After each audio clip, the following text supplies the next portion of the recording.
The cowboy expected a simple mail-order bride, but the woman who arrived left him speechless. Declan Ward stood on the wooden platform at Birch Creek Station with the Montana wind cutting through his coat like a blade. He watched the empty road where the stage should appear, and his stomach felt heavy. He told himself this was practical. He told himself he was doing the right thing. But deep down, he feared he was making the biggest mistake of his life. He was 34, broad-shouldered and worn down in a way that had nothing to do with age. His hands were rough from ranch work. His face was lined from sun and cold. His gray eyes held the quiet look of a man who had spent too many nights alone. 5 years had passed since his mother died. 3 years since he buried his younger brother after a fever. Since then, Declan had run the Ward Ranch by himself. 300 acres of grazing land, cattle, horses, a small cabin, and silence so thick it felt like it could crush him. He tried hiring ranch hands, but they came and went. He tried asking around town, but the few women near Birch Creek were married or not interested in a man like him. Too quiet, they said. Too set in his ways. Too haunted by the war he never spoke about. So, 3 months ago, after another long night eating cold food by the stove, Declan sent an ad to the paper in Helena. He kept it short and honest. A rancher in the Montana Territory, looking for a practical woman who could handle hard work and isolation. No sweet promises, no romantic talk. Just truth. 3 letters came back. One was full of soft words and fragile needs. He burned it. Another was cold and businesslike. The third was from Amelia Cross of Boston, Massachusetts, and it stopped him. Her letter was clear. She said she was 26. She said she grew up on a horse farm. She said she wanted a fresh start where her past would not follow her. She did not ask for romance. She asked for honest work and a place to breathe. Declan wrote back. He sent travel money. And for 8 weeks he tried not to imagine the face of the woman who would arrive. Now the stage was late, and part of him hoped it would never come. Then he heard it. The distant rumble of wheels, the jingle of harness. The stage rounded the bend, dust rising behind it like smoke, even in the cold air. The driver pulled up, and 2 men climbed down. A few passengers stepped out first, familiar faces from town. Then she appeared. The woman who stepped off that stage did not look like a practical ranch wife. She looked like someone who belonged in a fine parlor, not on a frontier platform with mud and wind. She was tall, with auburn hair tucked under a bonnet. Her face was elegant, her eyes a striking green, calm and sharp at the same time. Even tired from travel, she carried herself like she would not be pushed by anyone. Declan's heart sank like a stone. This could not be his bride. A mistake had to be made. Women like this did not come to Montana to marry a broken man with dirt under his nails. But she walked straight to him, carpetbag in hand, chin lifted against the prairie wind. "You must be Declan," she said. Declan forgot to breathe for a moment. He pulled off his hat like a man who had just remembered manners. "Yes, ma'am. I'm Declan Ward." "Amelia Cross." Her voice was clean and firm, with the sound of Boston still in it. "I sent a telegram from Helena. I assume you received it." "I did," Declan said, though his mind was spinning. "Miss Cross, I think there might be some confusion. I wasn't expecting—" "You weren't expecting me," she said, not offended, only steady. "You expected someone plainer, older, maybe. Someone who looks more like the frontier already." Declan swallowed. "I didn't mean any insult." "I understand," she said, "but I am who I said I was. I can work. I will work. And I did not come all this way to turn back now." There was something in her words that made Declan look at her differently. Not pride, not vanity, determination. Like she was running from something worse than the Montana winter. Declan nodded toward his wagon. "If the arrangement still stands for you, it stands for me." "It does," Amelia said, "and I would prefer we stop freezing on this platform." Quote, Declan loaded her trunk, ignoring the driver's knowing grin. Amelia climbed into the wagon without waiting for help, like she trusted her own strength more than a stranger's hand. Declan took the reins, and the horses pulled them away from the station and toward the open land. For the first mile, they rode in silence. The sky was turning pale, and the mountains sat in the distance like sleeping giants. Declan finally spoke, keeping his eyes on the road. "The ranch is 30 miles from town. The cabin is small. The work is hard. Winter here isn't like Boston." "I don't need fancy," Amelia said. "I need honest work and a clean start." Declan glanced at her, then back to the road. "Why leave Boston?" Amelia's hands tightened around her bag. "My father died.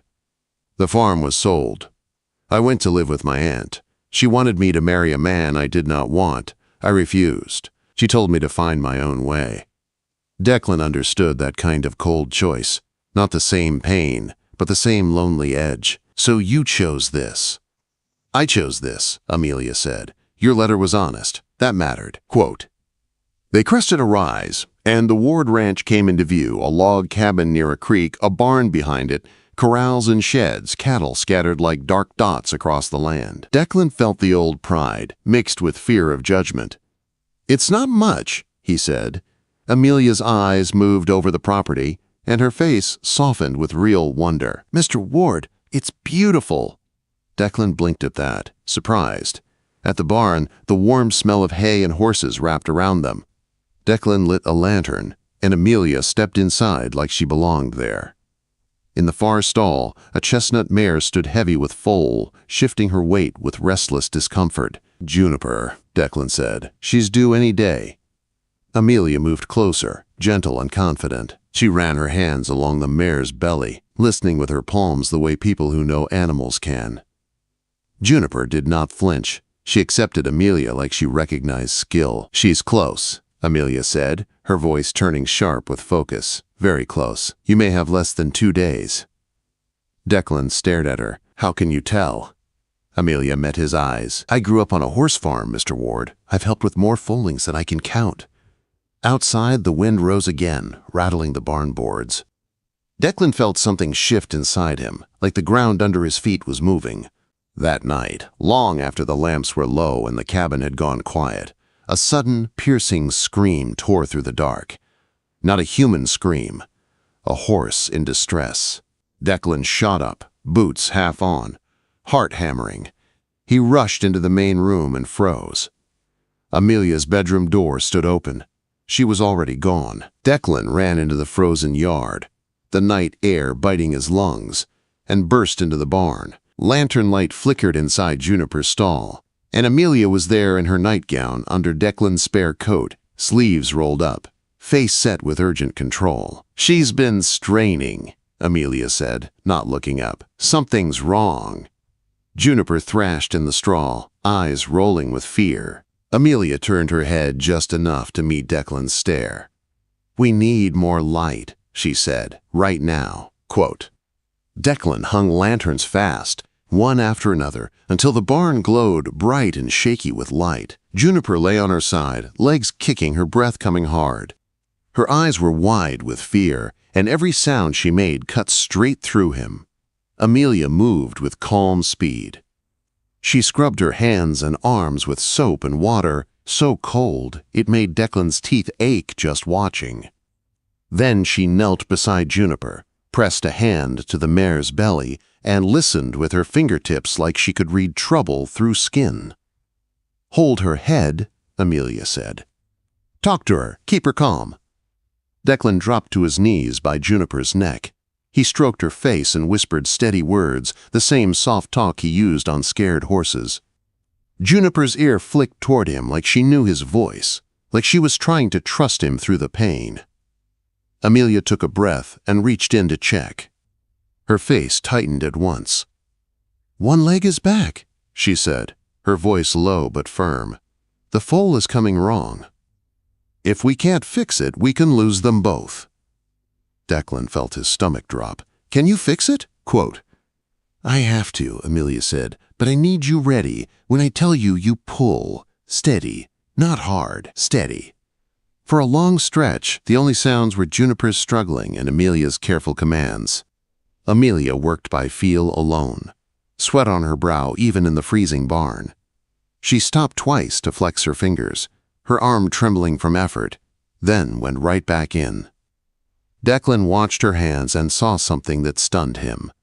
She was scared, but she did not quit. She fought for that mare and foal like they belonged to her. "Now," Amelia said suddenly. "She's about to strain. Ropes." Declan already had them. He looped the soft ropes where Amelia pointed, around the foal's legs.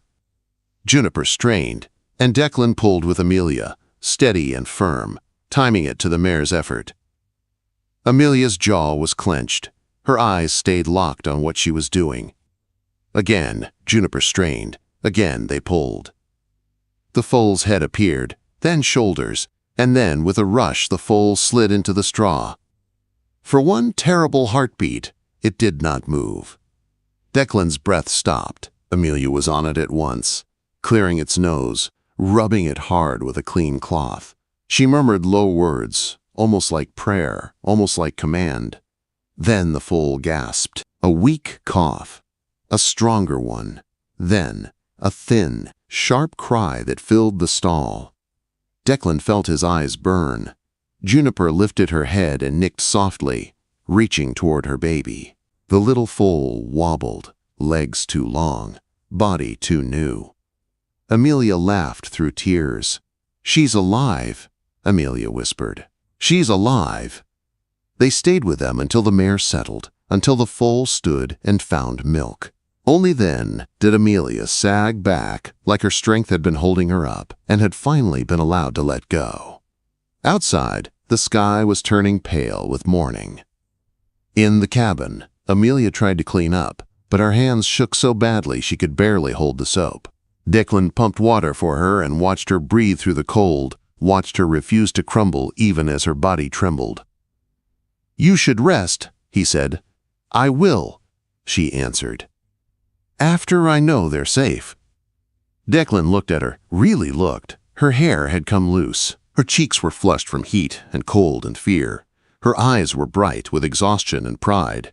He had expected a pretty woman who would flinch at hard work. Instead, he had gotten a woman who had just saved his best mare and her foal. That morning, over strong coffee by the fire, Amelia met his gaze like she had something to prove. "I meant it," she said.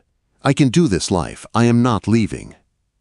"I believe you," Declan said, and it surprised him how much he meant it. Days fell into a rhythm. Amelia took to the ranch like she had always belonged there. She worked without complaining. She learned the cattle numbers, the feed, the tack, the chores. She gave Juniper and the foal extra care, checking them often. She named the foal Hope. Declan did not argue. Somehow, the name felt right. A week later, Reverend Mitchell came out to the ranch. He performed the marriage in the main room with the fire crackling and the wind pressing against the cabin walls. Declan spoke his vows with a steady voice. Amelia spoke hers softly, but with a strength that made Declan's throat tighten. After the Reverend left, the cabin felt different. Not larger, but warmer. Not quieter, but less lonely. Still, they kept distance at night, not because they hated each other, but because both of them were careful. Both of them were wounded in ways they did not say out loud. Winter came hard. One afternoon in January, the sky turned gray like a bruise, and the wind rose fast. Snow hit the land in hard sheets, turning the world white and blind. Declan rushed to bring the animals in close. Most were safe, but Hope bolted from the far corral, fear and youth pushing her into the open pasture. Declan ran after her without thinking. The wind swallowed him. Snow drove into his face. His eyes watered. His lungs burned. He caught Hope, got a rope on her, and turned back. He could not see the ranch. The world was nothing but white. Declan kept walking, trying to trust his memory, but the cold sank into his fingers, then his toes, then his bones. His thoughts slowed. He felt the terrifying pull of sleep. He heard a voice, faint at first, then closer. "Declan!" Quote. He tried to answer, but his mouth felt stiff. A shape broke through the storm, Amelia tied to a rope around her waist. She had anchored the other end to the porch and followed it out like a lifeline. She grabbed his arm like she would not let go. "Follow the rope," she said. "Now." Declan stumbled beside her, leading Hope, half carried by Amelia's strength and fury. The rope guided them back through the white chaos. When the cabin finally appeared, Declan nearly cried with relief. Inside, Amelia stripped his wet coat and boots with shaking hands and pushed him toward the bedroom. "You're freezing," she said. "Get in the bed." "I'm fine," he tried to say. "You are not fine." She shoved quilts over him, then climbed in beside him, fully dressed, pressing against him. "Body heat," she said. "Be still." Declan shook so hard he could not speak.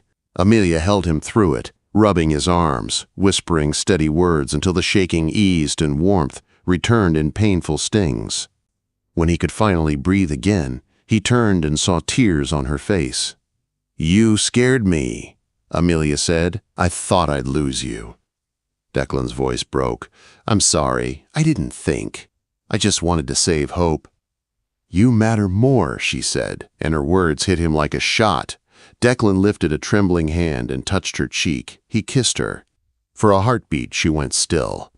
Then she kissed him back, fierce and honest, like she was done being careful. Later, when the storm still screamed outside and the fire cracked in the next room, Amelia lay against him and stared into his face. "Do you want me here?" she asked. "Not as help, not as a deal. Do you want me?" Declan swallowed hard. "I want you. I've wanted you. I was just scared." Amelia's eyes filled again. So was I. He held her tighter, and in that small bedroom, in the middle of a Montana storm, they stopped pretending this was only practical. They chose each other for real. Weeks passed. The ranch survived winter. Hope grew stronger. Amelia's laughter came easier. Declan started to sleep like a man who was not always listening for ghosts. One night, when the wind was calmer and the stars were sharp outside, Amelia sat at the table with a cup of tea she did not drink. Declan watched her hands. They were steady, but her face was tense. "What is it?" he asked. Amelia took a breath. "I'm late." Declan frowned. "Late?" "My monthlies," she said softly. 2 weeks late. Declan went still. Amelia placed a hand on her belly like she was guarding something precious. "I think I might be with child." Declan's heart jumped, bright and joyful. Then fear followed, cold and fast. He reached for her hand. "Are you sure?"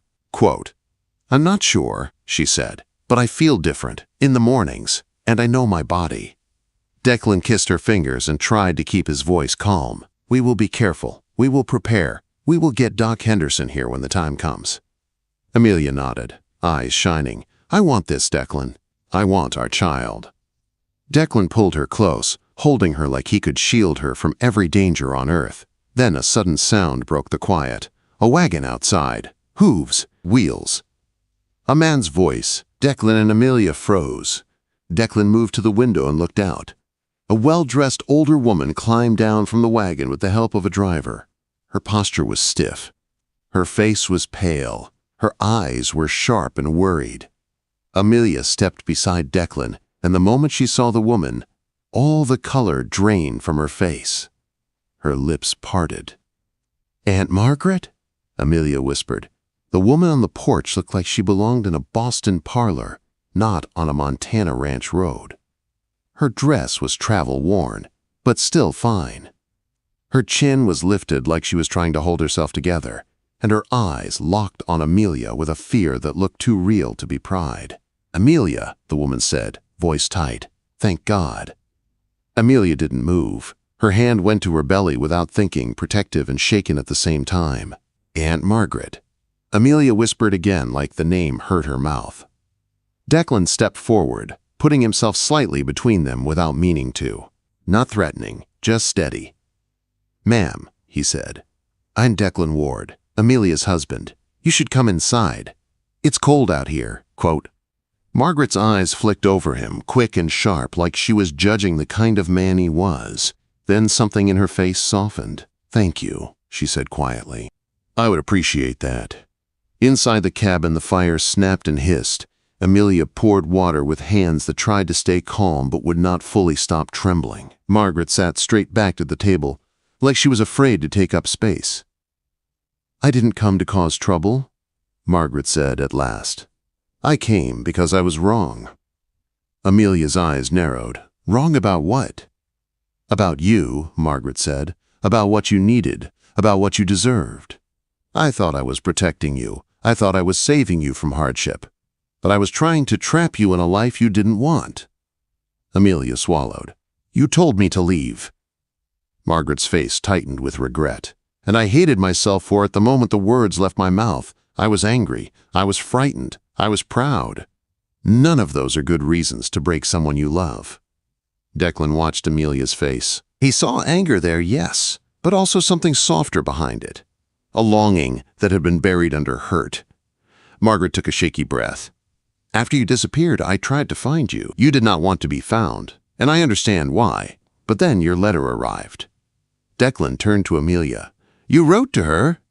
Amelia nodded, embarrassed. 2 months ago. I wrote one letter. I just wanted her to know I was alive, that I was safe. Margaret's eyes filled. I didn't believe it at first.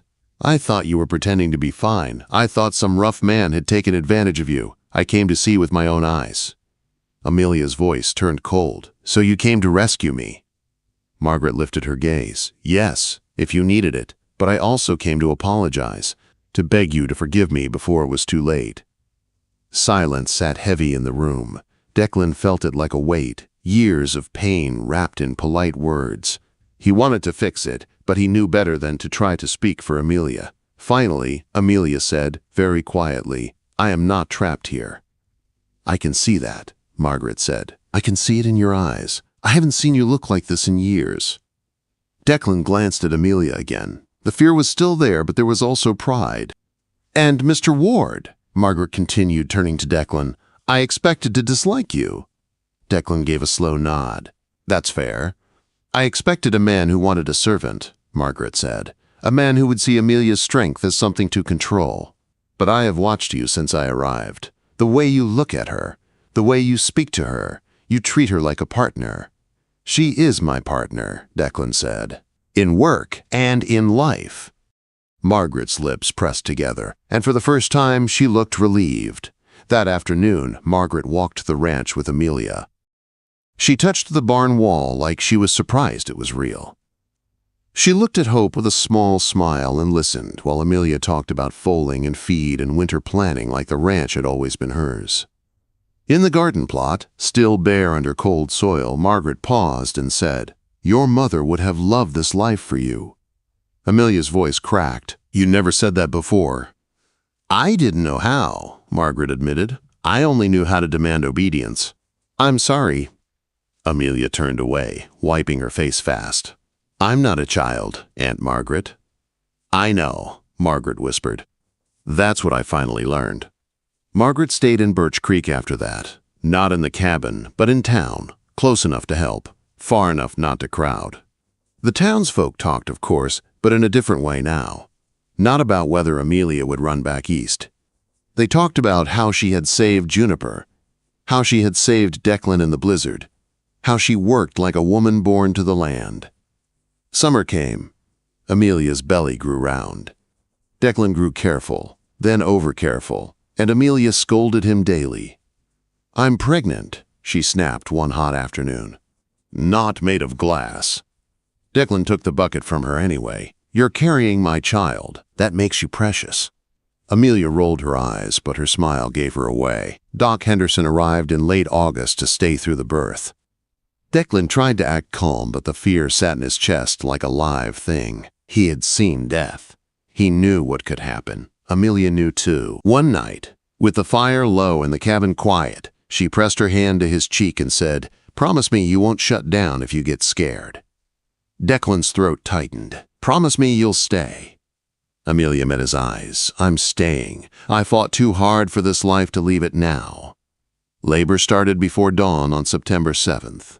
Amelia woke him with a calm voice that didn't match her eyes. It's time, she said. Declan ran for Doc Henderson like his life depended on it, because it did. Hours passed. Declan paced the main room until Margaret grabbed his arm and forced him into a chair. "Sit," she ordered. "You will not wear a hole in my niece's floor." Declan tried, but the sounds from the bedroom pulled him back to his feet again and again. Amelia's pain came in waves, some sharp, some low and grinding. Each sound made his stomach twist. Then the doctor's voice rose, urgent. The bedroom door opened. Doc Henderson stepped out with sweat on his brow. "It's a difficult presentation," he said. "The baby is stuck. I can try to turn and pull, but there are risks. We could lose them." Declan went pale. Doc Henderson held his gaze. "I need you to understand what I'm saying." Declan's voice broke. "Save Amelia." The doctor's face softened. "I will do everything I can." The door shut again. Declan stood in the middle of the room like a man waiting for a gunshot. He prayed without knowing who he was praying to. Then, after what felt like a lifetime, a thin cry sliced through the cabin. A baby. Alive. Declan's knees nearly gave out, but he didn't breathe easy until the bedroom door opened again and Margaret appeared, exhausted and smiling through tears. "Declan," she said, "come meet your daughter." He rushed in. Amelia lay propped up on pillows, pale and spent but alive. Her eyes were wet, shining with triumph. In her arms was a tiny bundle, a scrunched face, dark hair, a small fist waving like it was already fighting the world. "We made it," Amelia whispered. "All of us." Declan crossed to the bed and touched the baby's cheek with one trembling finger. "She's perfect," he said, voice cracked. "Amelia, she's perfect." Amelia smiled, weak but real. "I wanted to name her Sarah, after your mother." Declan swallowed hard. "Sarah." The baby opened her eyes for a brief moment, blue and bright, and Declan felt his whole life change in that blink. Outside, the wind still moved over the prairie, the same land that had once felt like a lonely prison. Inside, in the small cabin, Declan held Amelia's hand and looked at their daughter. He had sent for a practical bride. Instead, he had been given a woman who saved his horses, saved his life, and filled his home with love. And now, with Sarah breathing softly in Amelia's arms, Declan realized the truth he never expected. He was no longer a broken man waiting for winter to end. He was a husband. He was a father. And for the first time in years, he wasn't just surviving. He was living.